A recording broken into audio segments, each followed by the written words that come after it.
The scripture today is Psalm 118:24. This is the day which the Lord hath made. Let us rejoice and be glad in it. So ends the reading. Thanksgiving, a national holiday for giving thanks. It's an ancient tradition that originated as the blessing of the fall harvest, when most people in the world were farmers and were directly involved in working the land and caring for livestock. It was easy for them to recognize how reliant they were on Mother Nature, the bounty of the earth, the sea, and the skies. Their quality of life depended on the weather and the success of their harvest. They had to cope with droughts, floods, fires, and all kinds of natural disasters. The ability to live with and manage the hardships of living off the land while remaining grateful and optimistic is a way of being that can only be manifested with effort. In the last century, for the first time in history, a larger percentage of the world's population live in urban centers than on farms. This retreat from being directly involved in agriculture alters our relationship to nature and the personal connection to the ancient celebration of the fall harvest. The food we eat travels from the soil to our dining table by passing through many hands that cultivate, harvest, clean, package, transport, sell, and prepare it. We recognize our reliance on the labor of many people for the resources that we need for our quality of life today. The Thanksgiving message, being grateful and thankful, is crucial to a peaceful state of mind. But in our fast-paced culture, it's easy to get caught up in the hype of the daily news and lose sight of what we have. Worldwide instant communication keeps us constantly aware of everything, especially the problems. We hear the problems throughout the world in real time. Correspondence from our family, work, and community are at our fingertips 24/7. Imagine the celebration of the fall harvest. In an agrarian culture, long before electricity or automobiles, many people had never traveled more than 10 miles from their home in their entire life. Contrast that with an estimated 30 million people who will travel at least 50 miles from their homes this week in the United States alone. Airports and highways will be congested. The pace of life has changed. But the need for thanksgiving, the need for taking time to slow down and give thanks remains with us. We know how hard it can be from the beginning of Thanksgiving to the end of the holiday season. It's just a rush. We can lose sight of the true meaning. In just the last 100 years, civilization has gone from most people living on farms with no electricity to a worldwide culture with approximately 70% of the world's population owning a smartphone. Much of the messaging and information on our phones is generated by algorithms and artificial intelligence. We are part of a huge shift in human consciousness. We're at the spearhead of it. I recently read that before smartphones and social media, the first thing most people did when they got up in the morning went to the restroom. Now, the first thing most people do, you reach for your cell phone. What a difference. I mean, you hit that cell phone and there's text, there's emails, there's news. There's Aunt Judy in Oklahoma had a baby, whatever it is. We have a choice how to start our days. What would be the ideal way for you to start your day? The first quote in the invitatory today is by Maya Angelou. This is a wonderful day. I've never seen this one before. Imagine that being your first thought when you wake up every morning. No matter what it's bringing, it's new things that you're going to navigate. Alphonse Carr, some people grumble that roses have thorns.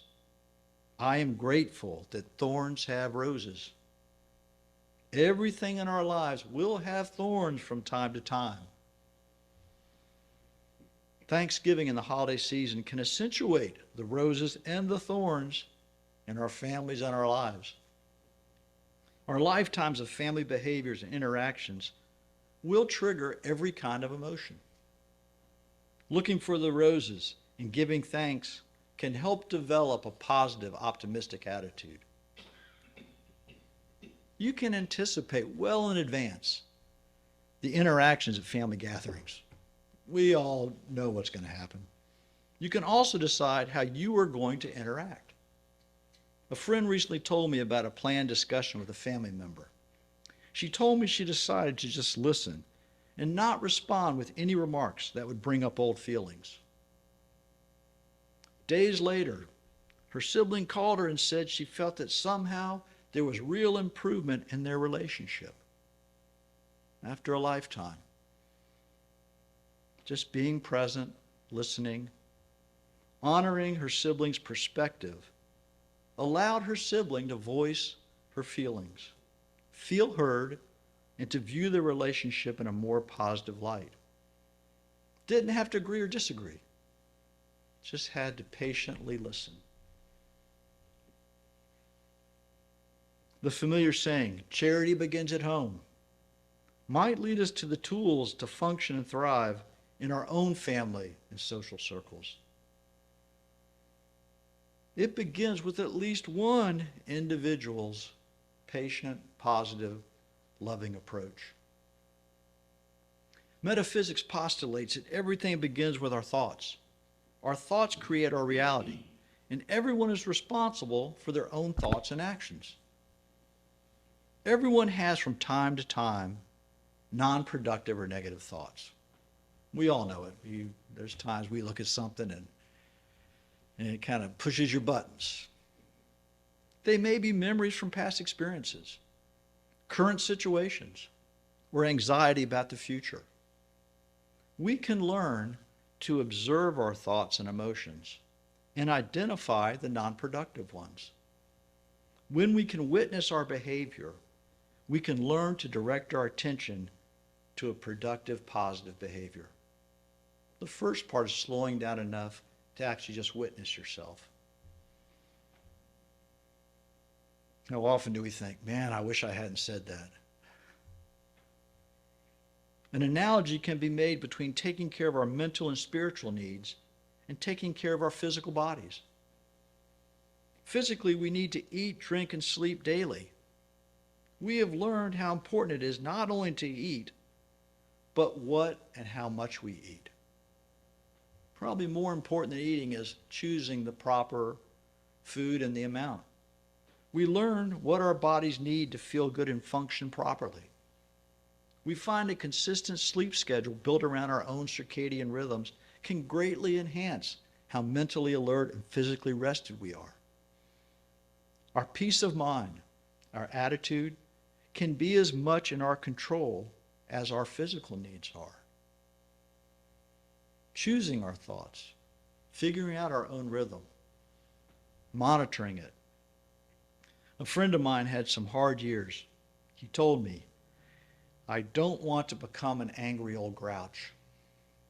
He focused his attention on family, hobbies, and finding a relationship with someone who shares his interest. He directed his attention to the life he desired. He put in the spiritual work and got professional counseling that he needed to process the disappointments in the past. And he is actively and successfully building the life he wants. He held tight to his spiritual principles.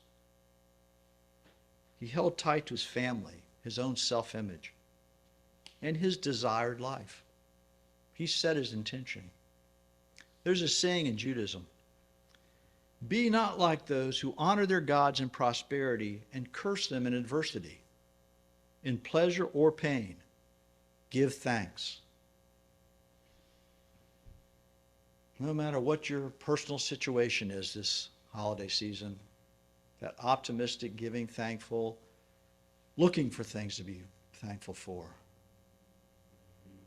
is helpful.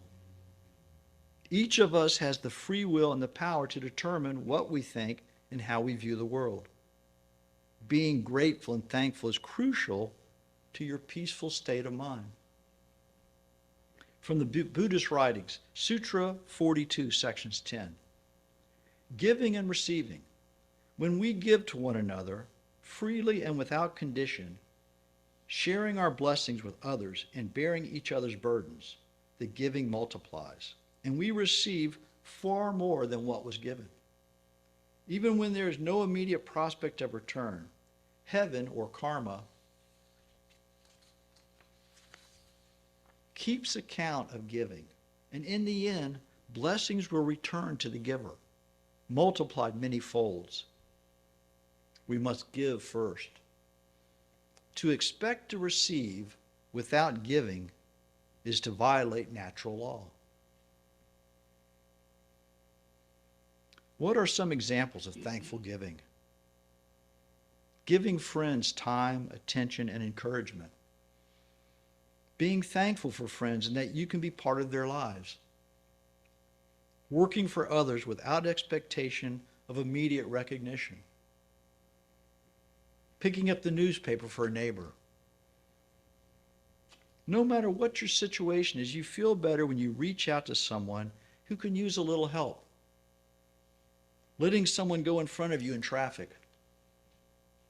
Charitable giving, volunteering, being active in your family members' lives. There are countless ways we can give. Scripture tells us the blessings of these actions and the thoughts will return many folds to the giver. When we think about being kind and giving, we think of helping others. But we can also be kind to ourselves and give ourselves a break. Charity begins at home. Being thankful and kind and giving to yourself. Thankful for your health and your capabilities. Thankful for the effort you have put forth in your relationships, your work, and your spiritual life. Give yourself a few days off from your daily concerns. Give yourself time to evaluate what is important to you. Give yourself the benefit of the doubt. Give thanks. Blessings.